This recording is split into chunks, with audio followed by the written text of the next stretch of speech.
우리는 많은 상황들을 통해 보고가 얼마나 중요한지를 깨닫고 있습니다.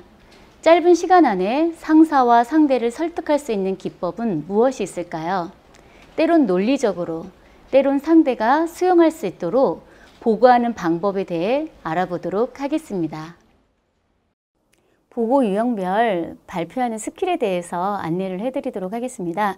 상황 보고냐, 제안 보고냐, 문제 해결 보고냐에 따라서 약간 말하는 스킬들은 조금씩 달라집니다. 예를 들어 상황 보고를 해야 되는 상황에서는 먼저 상황에 대해서 설명을 하고요. 그리고 이런 상황을 어떻게 풀어야 되는지 그런 과제들, 또 이런 활동을 하기 위해서는 또 이런 부분들이 있고 그러기 위해서 이런 결과들을 얻을 수가 있습니다 라고 이야기를 할 수가 있고요. 문제 해결 보고에 관련된 경우에는 반드시 이 문제가 일어난 상황에 대해서 정확하게 먼저 제시를 해 주셔야 됩니다. 그리고 이 문제를 해결하기 위해서 또 이 문제를 해결되면 어떻게 해야 되는지 그 목표를 제시하고요. 그리고 이런 문제점과 해결책에 대해서 안내를 하고 말을 한 다음에 미래 상황에 대해서 또 어떻게 될 것이다 라고 또 추측하고 또 보고를 하는 것이 중요합니다. 제가 이번 시간에 말씀드릴 부분은 이 제안 보고에 관련된 부분인데요. PREP에서 플랩이라고도 이야기합니다. 첫 번째 포인트에 대해서 이야기하고 이유를 들어 이야기하고 또 그 이 사례에 대해서 이야기하고 다시 한번 포인트로 잡아주는 방법인데요. 많은 사람들이 이 처칠도 그랬고요. 많은 사람들이 이 플랫 기법을 이용해서 상대방을 굉장히 효과적으로 설득을 많이 한 그런 기법 중에 하나입니다. 지금부터 더 자세히 설명드리겠습니다. 플랫 기법을 활용한 제안 보고에 대해서 더 자세히 한번 살펴보도록 하겠습니다. 많은 분들이 이 기법들을 많이 사용하고 있고요. 실제로 이 기법을 활용해서 또 상대를 설득하는 그런 수단으로 많이 사용을 하고 있습니다. P는 핵심, 포인트를 말하고요. R은 이유, 리즌을 이야기하고요. E는 객관적인 사례, example을 이야기하고요. P는 다시 한번 핵심을 이야기하는 그런 기법입니다. 이거는 설득력을 높이기 위해 컨설팅 회사인 맥킨지사가 제시한 스피치 기법인데요. 그럼 다시 한번 살펴볼까요? 실제로 사실은 저희가 이런 기법들을 많이 사용하고 있어요. 예를 들어서 엄마 밥 주세요. 포인트예요. 너무 배고파요. 이유예요. 왜? 그러면 오늘 한 끼도 못 먹었어요. 바빠서. 그렇죠? 한 끼도 못 본 게 사례가 되는 거죠. 구체적인. 그래서 배고파요. 빨리 밥 주세요. 이것도 하나의 바로 플랫 기법입니다. 그럼 조금 더 구체적인 사례를 통해서 다시 한번 말씀을 드려보도록 하겠습니다. 보통 많은 분들이요. 결론만 이야기하고 딱 끝나거나 결론을 이야기하지 않고 그냥 이야기만 막 사례만 이야기하는 경우가 많거든요. 이 기법으로 다시 한번 살펴보면 첫 번째, 저는 걔를 좋아합니다.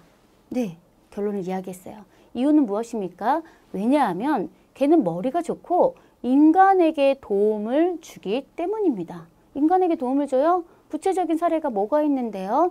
예를 들면 안내견도 있고요. 보청견도 있고요. 치료견도 있고 경찰견도 있어서 다양한 분야에서 활약하는 개가 있습니다. 예를 들어 얼마 전에 어떤 프로를 봤는데 혼자 우울증에 있는 그런 사람을 걔가 보살피면서 이렇게 살려준 예도 있었습니다 하고 시간만 있다면 더 구체적인 사례를 이야기를 많이 하셔도 괜찮습니다. 그리고 마지막으로 이처럼 인간에게 도움을 주는 개를 저는 좋아합니다.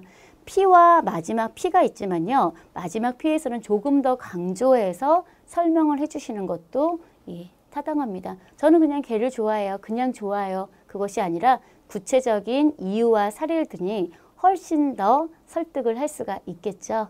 다음 예도 한번 보도록 하겠습니다.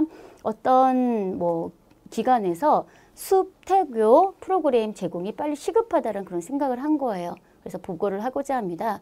숲에서 가족의 행복을 찾는 숲태교 프로그램 제공이 시급합니다. 이유는 무엇입니까? 왜냐하면 태아의 지능지수 향상과 산모의 정서적 안정 등을 위해 태교에 대한 신세대 주부들의 관심이 증가했기 때문입니다. 주민과 시민과 또 관련 많은 사람들이 관심을 갖고 있어요. 근데 이런 관심을 갖게 된 이유가 무엇입니까? 그 사례가 있습니까? 네, 있습니다. 환경 오염과 또 또 건강한 태아 관리에 부정적 영향을 주는 요인들이 너무 많이 증가를 한 거예요. 그래서 자연 친화적인 태아 관리의 필요성과 임산부들의 관심이 증가했고 16주에서 36주 사이의 임산부들에게는 신체적, 정신적 변화와 출산에 대한 두려움이 있기 때문에 이런 부분들은 굉장히 불안 요소로 차지하고 있습니다. 그래서요, 마지막으로 결론 짓는 거예요. 이런 불안감을 해소시키고 행복한 국민을 위한 숲태교 프로그램 제공이 빨리 조속히 또 제공돼야 되고 추진돼야 된다고 생각합니다. 라고 이 결론을 다시 한번 이야기할 수 있는 거예요. 어떠셨습니까? 기억하기 어렵지 않죠? 먼저는 결론을 이야기하고 그리고 또 이유를 이야기하고 또 사례를 이야기하고 다시 한번 결론을 이야기하는 방법이었습니다. 꼭 기억해 주세요. 플랫기법, 핵심, 이유, 객관적 사례, 핵심. 이렇게 1분이나 3분이나 5분이나 10분이라도요. 이런 순서로 이런 기법으로 말하는 연습을 계속 하시게 된다면요. 시간이 많고 적고를 떠나서 우리 여러분들이 원하시는 내용을 정확하게 또 상대방을 잘 설득을 할 수 있다고 생각합니다. 많은 연습하시고 많이 활용하시기를 바라겠습니다. 수고 많으셨습니다.